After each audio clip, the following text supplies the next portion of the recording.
Ready to start. What a week. Ready.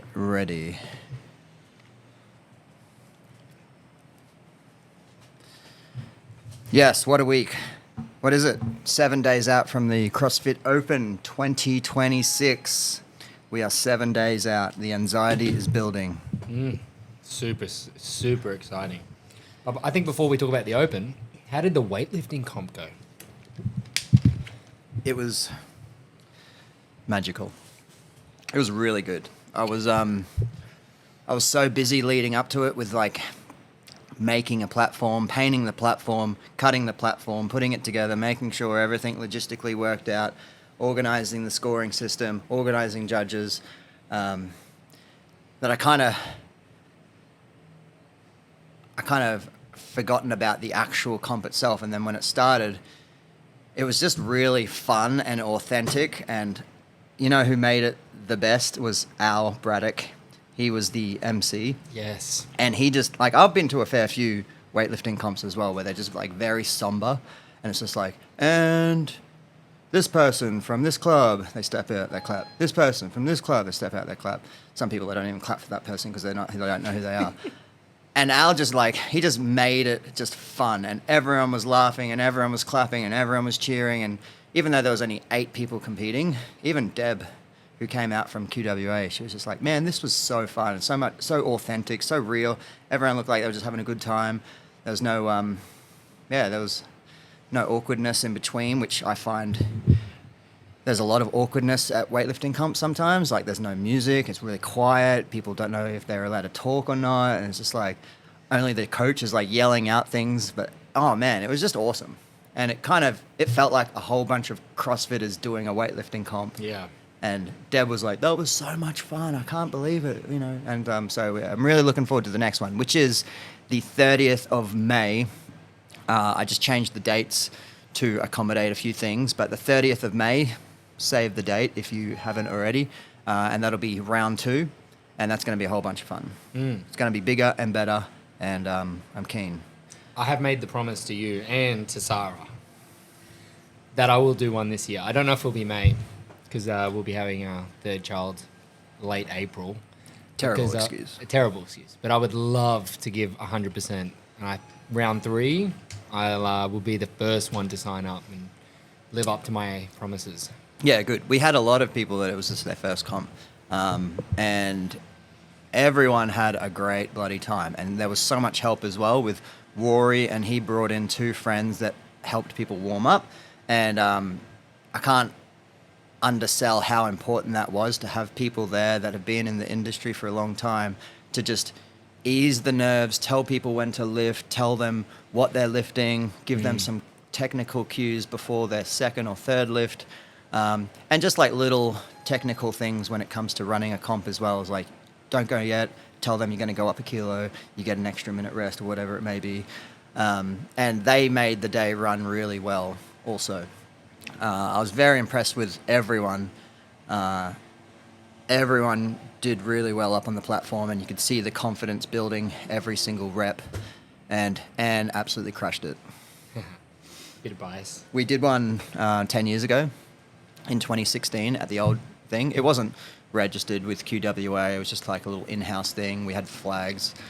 And she actually won that 10 years ago, and then technically she won last week as well. Oh, that's so good. Yeah. So not biased. 10 years Facts. apart. We're talking man, facts she here. is, she Yeah, is, let's she is go. legit. I mean, people forget she's been doing Olympic lifting for 15 years, 16 years. And she's had 2 kids in the meantime. And she was breastfeeding in between the snatch and the clean and jerk. So no excuses for anyone else. That was so legit. I was very, very impressed. And I was impressed with everyone else. Hey, Sarah, Irina, Han, Frank, Matt, Bobby, and Tash. Everyone did a really good job. Han in particular, because he did the comp the week before and hurt his shoulder. He kind of like lost a jerk behind him. And I saw the video. It's like shoulder buckled, his elbow buckled, and it looked really bad. And he was like, I don't know if I have to pull out or not. And he sort of trained that week and bit conservative around his shoulder. And he stepped up and he just with Rory there as well, helping him out. He just went out there with so much confidence and just fucking nailed everything. And yeah, I was very impressed. Do you know what's good about that? If you tell me someone misses a jerk behind or a snatch behind, dude, you got some balls. You're going for it. Yeah. Like, there's not a commitment issue there. Like, most people we see in classes, at least, like, you miss it out in front and you know you've psyched yourself out before you've gone for the dip or as you're in your middle stage of the pull for your snatch. It's like, but if you commit and you put your head through or dive your body into it, man. So respect. I love it when someone loses it out in front on the first rep and then they lose it behind on their second rep. It's like, it's just science. Your third rep is going to be perfect, I can tell. Yeah. So really excited for the next one in May. So, like, we spoke about this week. You know what? Let's not talk about the Open just yet. Let's go over Fran. We're talking about a workout of the week. Yeah. Personally, I love today's workout, Friday, but Fran, 21, 15, 9, thrusters and pull-ups, arguably the most well-known workout in CrossFit. How many times you done Fran? At least 15 times. That's crazy. I consider Fran to be like the same as going into a Globo gym and asking someone, hey, what's your bench press? You know exactly what the numbers are. You're like, my bench press is 100 and whatever. And so when you walk into a CrossFit gym, that's just the number you should know. It's like, hey, what's your Fran time? And then that'll decide whether you want to keep talking to them or not. But yeah, I think everyone needs to know their Fran time. And something that I told my classes as well in the morning, and maybe if you didn't hear this, you should edit your scores. I need you to give me a little bit of a rundown in your app, in your score, how you broke it up and where you think you can go 5, 10 or 30 seconds faster. Because I know we don't have sugar wet anymore, but I've still got it. And I've looked back at our scores from last year and I was walking up to people before they started it and I'm like, hey, did you do it last year? And they're like, yeah, I can't see my scores because I don't have sugar wet anymore. And I went back on sugar wet and I clicked on their score. And a lot of people wrote a little message to themselves and they almost forgot. And I'm like, hey, it says here that you broke it up into 7, 7, 7. And then you even wrote here, I was a bitch when I got to the 15. Or I went too hard at the start. And there was someone in particular that they said, I went too hard at the start. And so I said, oh, this is what you told yourself last time. So don't go too hard at the start. And they ended up beating their time by like 2 minutes. Yeah, that's so good. So every single time you do Fran or a really important benchmark workout, maybe even open workouts, log your score, but give yourself a small paragraph on where you think you can improve, and you won't regret it when you look back on that a year from now and redo the workout. And we were talking about this. I am not surprised that we had that many PBs when it came to Fran. Like, I think it's important if you are listening to this, you understand our programming has been very difficult lately. Like, we have purposely spoken about a few months ago that we would like to progress our training to be prepared for the Open, that we are going to increase our volume. I'm a big fan of, as an athlete, that you ideally want to be like what we would call peaking or priming, or you're in your max fitness about twice a year. So you prime, you extra volume, you dial in on your skills, your food, your sleep, everything is tip top. You peak yourself, you do this test that we're about to talk about, the Open, and then after that, it's like, okay, I'm going to assess myself. Where do I need to work on? Where are my weaknesses? And then you attack that. And maybe the intensity isn't there because by definition, if you're going to practice a skill, you have to lower the intensity to get the skill requirement better. But training has been very hard lately. Like, personally, I'm probably the fittest I've ever been. I've been speaking to a lot of people who feel very similar. And it was so good to see on Wednesday. I didn't work, but man, every 5 a.m. at 6 o'clock, refreshing the CrossFit Dux app so I can like see people's scores, because I have such a big investment on seeing so many people PB. It could be 2 seconds in Fran. It could be 2 minutes like you just spoke about. But man, kudos to you guys, because training's not been easy. You've done such hard work and it's cool to see you paying off that hard work paying off. There was a lot of anxiety that morning and even just that whole week of people knowing that they're going to do Fran. And I just want people to realize that anxiety is normal And that's what actually fuels you to be better as well. If you weren't anxious or nervous about doing Fran, then you probably don't give a fuck, and you probably won't do that well. The fact that you are nervous that you might not beat your last score means that you're going to try, and you're got anxiety because you know how much pain you're about to put yourself through in order to prove to yourself that what you've been doing the last 12 months has been working, hopefully. So it's perfectly normal to feel them nerves and anxiety. Same with like leading up to the Open as well. And some people give in to that anxiety and they're like, I'm not going to do the Open this year because, I don't think I'll beat my score from last year or whatever it is, or I've done this, or, I'm coming back from this. And that's completely fine if it's like a valid reason. But if you're just succumbing to that anxiety, then maybe, that anxiety is a good thing. And I think it's good. I think you'll regret not signing up or, not doing them benchmark workouts sometimes. If it was just because you're a bit nervous that you might not better your score from last year. And progress doesn't have to be you beat someone in a workout or you went faster. Like, there is other progress that you can have in a workout. Like, I wish I could show people my Fran time last year. Like, I did get a little PB this year, controversial, but I looked at my movement patterns last time I did Fran to this time, and, I've always struggled with my squat capacity, and when I get tired, I tend to ride the line between what's parallel and what's not. I've always known that that's a weakness, and I spent 6 months of this year getting my squat better, especially under fatigue in that front rack when the bar's overhead. And when I watched my videos, my depth, you couldn't question it. You could not question a rep, where previously, it was a PB, but there was probably 5 or 6 reps where I'm Greg Wilson screaming at me and I'm just trying to get as fast as I can, and I'm maybe riding that line. So I look at that, recoverability, movement. There's so many ways to track your progress. And for some people, just doing it RX but 5 minutes slower than scaling is a massive improvement. I always remember the first time I did it RX and then the first time I did it unbroken. And to me, I was like, that's what I wanted. And then that's when I was still getting like a 4 minute something Fran, and I was just doing it unbroken. And then I'm like, all right, now what's capable? And I also look at doing something like Fran and something like the Open as kind of like playing sport. Just going back to that, why people might not want to do it. And I think we're so ingrained in CrossFit that we're just like, it's just a bit of exercise. We come here every day, blah, blah, blah. But I kind of think of it as like, this is our sport. We don't play softball. We don't play volleyball. We don't play football anymore. And I just think like we're just part of this club that the sport is CrossFit.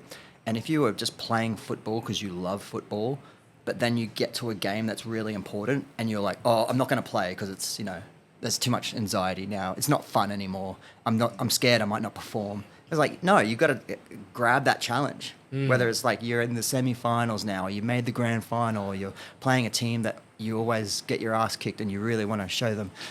That's the way I kind of like look at CrossFit now. It's like, if you qualify for the quarterfinals, why aren't you signing up? Like, this is your sport. Do it. You'll regret it. By the time you're 50, 60, 70 years old and you look back and you're like, I didn't do it because I wasn't ready for it or whatever. It's just like, you just got to grab it. Yeah. And that's what I'm saying to the people that qualified for states, more so the masters, all the weightlifters like Anne, Sarah, Irina, Tash, Jan, all these people have qualified for states. Yeah. And I'm like, dude, do it. It doesn't mean that much. I don't know. Just like, no, do it. It's in Bundaberg. I'm trying to get like a crew to go together, because it's just like, you will regret not doing it if you wake up one day and you're like, I qualified for it, but I didn't go because I was nervous about it. Like, I just want people to like rip in and sign up. If they qualify for something, sign up, do it, or else you regret it. That's the way I look at it. Do you have any late predictions before we find out what the workout is this time next week? There was a little teaser put out on the CrossFit Games YouTube where they were talking through all behind the scenes of them testing the workouts. You couldn't see any movements, but there was a squeaking noise in the background. Were they specifically testing event 1? Yeah, he said at the end of it, he's like, I think that's event 1 because it's all about how far you can get, and it's all about everyone's doing the same amount of time, which screams an AMRAP. reps are gonna get bigger, or yeah, we're gonna see something on week 1 that's simple. But the squeaking noise, for my eyes, like if you were listening to the cadence of it, it was like either a wall walk, you're doing a burpee where your feet are squeaking on the way back, or someone predicted shuttle runs. I don't think you'll do that on week 1. I could be wrong, but I think wall walks are coming up. I think a dumbbell. I think it's just going to be nasty to see who can go the furthest. On the barbell spin on Instagram, they suggested that 26.1 is a 10-minute AMRAP because Beyond the Whiteboard, which is that software that I use, and CAP have both allocated 10 minutes for open workout 26.1 alongside their 10 minutes. Their training. So mean. I was having a chat with 9:30 today. I say this so much. I think when you get right into CrossFit, you realize the faster the workout, the worse it is. Like, I'd be more scared of a 10-minute AMRAP than a 30-minute AMRAP. Yeah. Because that 30-minute AMRAP, you can only go so fast and you'll hit your cruise control eventually. Yeah. Where a 10-minute AMRAP would scare the shit out of me. Or it could be a 10-minute cap and the workout's for time, and they want the best to do it in like 7 or 8 minutes. Maybe not week 1. But Yeah. you know what? Like, talking about this, I kind of hate that we can predict it. Like, man, I would love if it was just like something so simple. It just 7 minutes of burpee pull-ups. Let's go. Like, and it's a progression, and it's like no one would predict it. Like a single modality in a open workout, we haven't done that in years. 50 burpee pull-ups. In the remaining time, max burpee bar muscle ups. Oh, yeah. I mean, we'll see. We'll see. My prediction: wall walks or a burpee on week 1. I want to see something new. I want to see something fun, and I don't want to see a dumbbell snatch and a burpee over the dumbbell. Yeah. For week 1, please. Yeah. That's all. All right. So talking about the open, I think this is the main part we wanted to do the podcast, just to run you through what's going to happen next week, the plans that Greg and I have gone over, and what you guys are going to experience when, we can even talk about our programming next week a little bit, that we have covered as much as we can as coaches, as Greg running the show as the affiliate owner, to put you in a position to best succeed with your workout next week. So that's going to start with next week's programming. We will be pulling back a little bit. You've got to realize, like Greg used the analogy, that if this is our club and these are these moments where matches are important, in my eyes, the open is it's like your knockout stage. Yeah. For 90% of the people in the gym, this is their CrossFit Games. Yeah, this is it. This is your open. This is your grand final. So, like, we're going to approach this like it is our grand final. And week 1 is always very challenging as being on the admin side, writing programming, because we don't know what's going to pop up. And so we're going to put you in a position on this week, or next week, where on Saturday you're going to be fresh, you're going to be ready to go. So workouts during the week will strip back some of the volume. The intensity will still be there. You'll still be getting a really good session in. We've still got extra credit streams. Weightlifting is running. The engine block, I think, is still on as well. So still show up to your classes. Still be doing programming. Do your warm-ups. Do your cool-down. If you have the time, it's a really good opportunity to do a little bit of extra, like mobility, like in those problem areas, hips, knees, shoulders, just preparing yourself for what's to come. But we get a lot of questions like, hey man, how can I best prepare for the open next week? Hey man, just keep doing what you're doing. Like, we have done the work for you behind the scenes. You just got to trust your coaches and us, and we're going to put you in that position to thrive. Yeah. Some logistics. We're not running Dux weightlifting classes for the next 3 weeks on Saturday. This Saturday will be the last one. And then for the 3 weeks of the open, the Saturday morning is just purely dedicated to just running a massive community event, no matter what that workout is. Come on in, throw down. If you're not throwing down on that day, just come in anyway. Just like make a meal of your club. And so no Dux weightlifting on Saturday from next week for 3 weeks.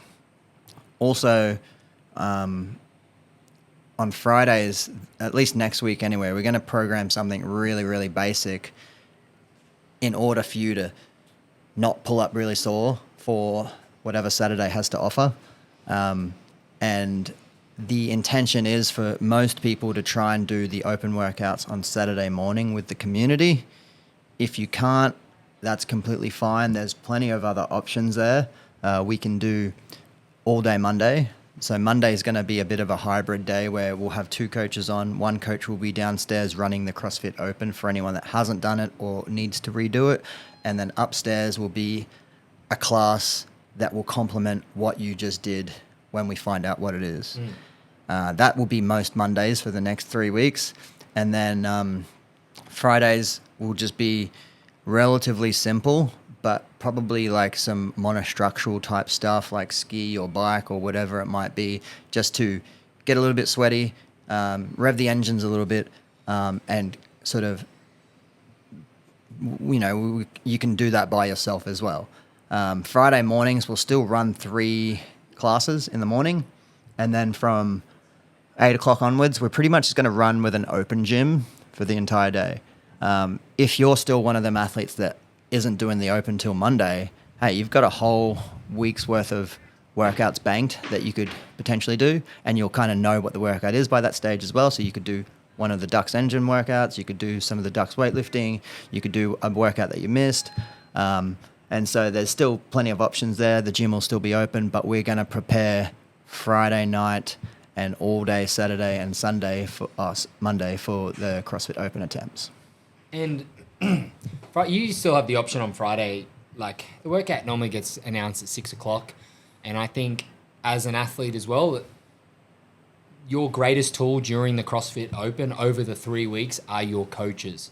So whichever coach that you deal with the most, I think your questions need to go towards those coaches.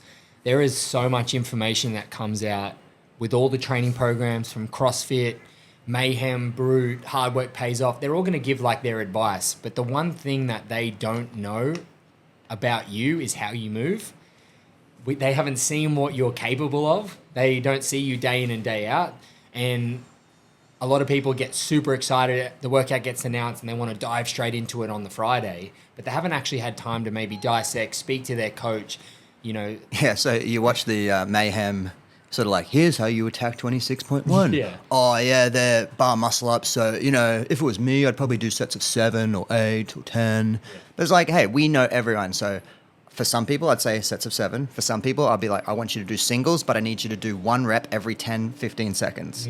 Other people, it's like, I want you to go slower in the lead up, and I want you to really try and get your first bar muscle up or get 2 bar muscle ups. And so I think that's what you're kind of getting at, right? Like, we know you more than a training camp knows you, because they're just going to give out generic advice for an intermediate and an advanced person. Yeah, and the example of this is Gregg is my training partner, and he knows my strengths and he knows my weaknesses as an athlete. So before I attack the open workout, I'm going to go up to Gregg and I'm going to be like, hey, dude, what do you think? Okay, I need you to push here because the wall walks are coming up and, that's going to slow you down. So, it's you need to speak to us and best prepare. So, but my point as well is on the Friday, if we can get to 8 o'clock, we get the classes out of the way, it gives Gregg and I a chance then to do the layout, actually dissect the workout and have a good, solid conversation about it. And I think as an athlete, if you can get done your workout on the Saturday, it's going to be the best environment for you to hit that workout, because you're going to be with your teammates or your class. People in the 5 a.m. class might be doing it early on Saturday. Book in that heat. Do it with the people you're familiar with. Make sure that on the Saturday, you're going to be around people as well, which we know this. Man, how many of you have done a PB at a local comp before of like a clean and jerk, and then you get back to the gym 2 weeks later and you can't even do it for a clean pull? Yeah. And it's the adrenaline of being like, man, I've got to work hard. I mean, this is the moment. Eyes are on me. I've got to judge. There's people cheering who genuinely want to see you succeed. So Saturday, we're really pushing. I really want to see people. Yeah. Saturday, do it with others. Put yourself out there.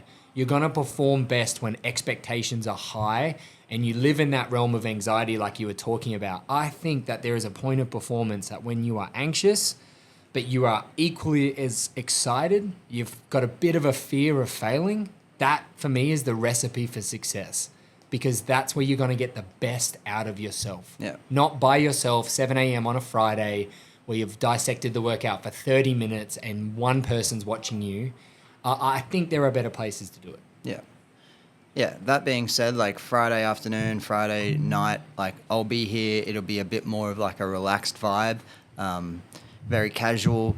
I think I'll be doing it Friday. Well, we have a competition. Yeah, we have a competition on Saturday, so that worked out perfect. And on that, sorry, I'll cut you off. Like, logistically as well, on the Saturday, maybe just go over like what they're gonna, how the day's gonna flow. So I'm hoping we can have booking done on the app on Friday. I'll organise that, definitely. So we need to find out how many people we can run. So just on Friday, that's my opportunity, rather than coaching one person at a time. Ideally, if you need to get it done on Friday, bring in someone that can judge for you. Don't expect a coach to judge for you because they're going to be busy with other things. But I'm going to be spending the majority of Friday setting up logistics, setting up tape lines, and setting up our app to create heats. So then Friday afternoon, you can book into a heat for Saturday morning, and that might be 10 minutes apart, 20 minutes apart, depending on what the workout is. So we don't really know yet. Yeah, and then even if we didn't have our comp on Saturday, it's most likely that one of us will do our open workout on the Friday as well. So as a coach, we can give you the best feedback and advice possible. We're going to film that workout. We're not going to, we might post the whole thing depending how long it is, but we'll actually brief the entire workout via a video on the Friday. So when you come in on Saturday, we have expectations. You've watched the video of the brief, the movement standards. We'll go over the different divisions for RX, scaled, and foundation. And so you'll know your movement patterns, what weight you need to do. And so when you come in on Saturday, we're just trying to have the day flow a little bit better. I would say on Saturday as well, come in about half an hour to an hour before your heat, probably an hour. Watch 1 or 2 heats before you. And then we'll also have a warm-up, posted on the app. So you can click in that. All the stuff will be set upstairs as long as there's no heavy barbells or dropping. Warm up appropriately. Do that warm up. It will best prime you for it. And then when you come down, it just makes our job a little easier that we're not pulling in the group every 20 minutes, wasting 10 minutes trying to brief the workout and go over everything. You're going to have everything laid out. So you've got to come in, warm up, hit your workout, judge the next heat, cheer, go home, reassess. Yeah. I understand some people might just need to get in and out with kids and whatnot, so that's completely fine. Just let us know. But hey, it would be great if you guys could just hang around, watch everyone. And I know it's a bit tough when people need to hang around for a long time to do their last heat, but let's just treat it like a really fun community club style thing, and we'll try and put on a good vibe. I'm hoping for an absolute rip snorter of an open this year. It's going to be fun. And if you are taking it a little bit more seriously, you're trying to get through to the next stage, then come hit us up. Like Billy said, let's talk some strategy before you do it so we can give you the best opportunity to go and progress. Man, have some fun doing it as well. Like it's cool. What else? What have we done? I'm pretty happy with that. You got till Tuesday to maybe you got. Is it Tuesday 6 a.m. or 9 a.m.? I think it's like 8. We'll know that by the time. We'll post that as well. Yeah. So just ideally, come Tuesday, we're back into regular programming, so we can squeeze some normal stuff in before the next open. So don't leave it to the last minute to do it. Ideally, Monday is a really good day. Like I said, we'll have that hybrid day. But Tuesday morning, we're going to be, coaches are going to be busy. We're going to be using downstairs. So try to avoid doing it on Tuesday morning. So we've got Friday afternoon, Saturday morning. Hey, if you want to come in on Sunday with a buddy and get someone to judge for you, that's completely fine as well. Monday, but Saturday morning, let's do our best to make that the event. Oh, and last thing, we spoke about this. We need to address this as well. Judging for the CrossFit Open. Okay, so this is me. You count my reps. Yeah. This is a dumbbell snatch. One, so do it again. I missed the timing. This is how hard it is. This is you ready? 1, 2, 3. Now, give me some off time. 1, 2, 3, 4. I don't know if that comes across on podcasting, Yeah. but I think it's really important to say the number of the repetitions they've done once they've completed the entire movement, and don't pre-say the rep before they've completed it. So you're not saying 3 when they haven't finished the 3rd rep. So it's really important to just delay the number until they complete the entire rep, because then you're just like fast forwarding a little bit, and then you're going to miss 1 or 2 reps. So really important. Things that happen really fast as well. I know it's a little bit of a skill in itself, but butterfly pull-ups, double unders, dumbbell snatching, maybe it might need a little bit of practice, and that's a good skill to have. You want to be the best judge in the room, but maybe in some of the workouts coming up, just practice, even if in your head, just like count in your head after the repetition is complete.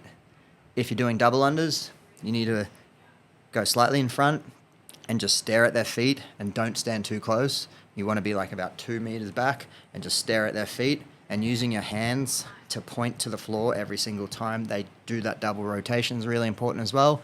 And you see a lot of judges, they'll point every single time, because that helps keep rhythm. Every time they see their chin over the bar, they point and count. I'd say as well, your job is we'll talk about the roles of a judge as well. Like, your job is not to cheer on that athlete. Your job is to make sure they're performing the movement to the standard. And then the other way on that, it is the athlete's. It's not the judge's responsibility to be counting reps every single time. Like, they will make sure you're doing the correct rep ranges, but do not rely just on the judge. I learned this just recently. I knew it was going to come up eventually, but I did Fran on Tuesday, and I had Lucas counting my reps, and in my set of 15, he missed 11. And as an athlete, I was just trying to go as fast as I could, and I trusted him, and it let me down. Sorry, Lucas. But what his problem was, when we got to 10, he then yelled out, "Come on, Bill, you got this."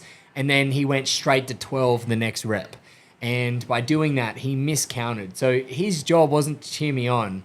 Like, it's great. Thanks, bro. I love it. It does help. But it then, you know, meant that I didn't complete the workout properly. But at the end of the day, it's not Lucas's fault that you're a piece of shit and you can't go sub 212. It's always the athlete's responsibility to, do the workout as it's written. The judge's role, and some people are more outspoken, like they're really loud like you or me, and some people are very internal, or they're very,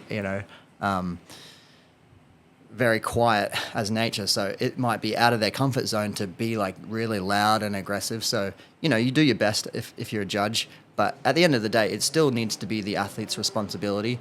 But yeah, if you can, you just try to be the best judge that you can. You're not there to do anything other than making sure that the workout is done in order. So if they move on to the skipping rope, and you've got it right in front of you that they've got to move to the pull-up bar, it's your job to be like, hey, go to the pull-up bar instead, not the skipping rope, rather than just like letting them go and be like, oh, they're doing it wrong, So, we want to help each other out there.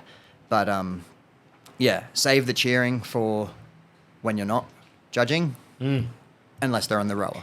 And and Monday is a 1-for-1 workout next week. So, and it's got double unders in it. So great practice. And dude, we've thought about this as well. Practice. It's 1-for-1. Just count their dubs. Yeah. You don't have to count their 5 deadlifts. Like, that's an easy one. But it's just. Every time I do a local comp and you've got to judge the next heat, I've been doing this for a while now, and I know the power of having a really good judge at a local comp and at the open level as well.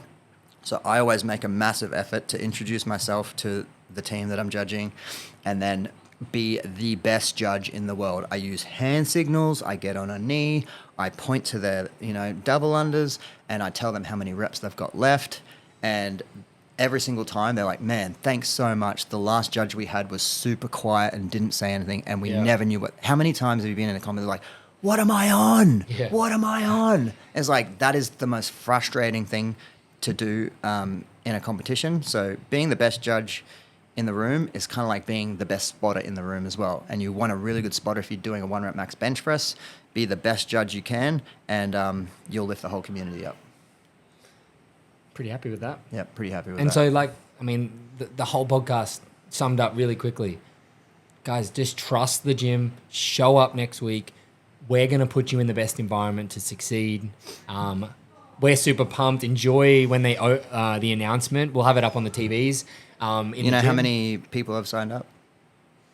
69? 69. Yeah. Kelly is the 69th person. Yeah. So I need 31 more. We got it. We got this. And so, yeah, dude, I know 5 people who are like, I want the 100th spot. It's like, man, just you're not going to get it. Just sign up, you know. But yeah, show up next week, man. Let's have some fun. Like, enjoy it. Ask questions. Come up to us coaches. Like, I'm more excited to see people throw down than I actually am to do the workouts myself. Like, honestly, Fran fired me up watching people PB. I think of this as like our semi-finals or like the finals. Yeah. Like, this is what your club has been building towards. Get around each other. This is the tournament to finish it off. So treat it like that. Even though the Broncos got beat this morning by England. Not too happy about that. Yeah. But get around each other. Have fun. Hey, we're there. Peace.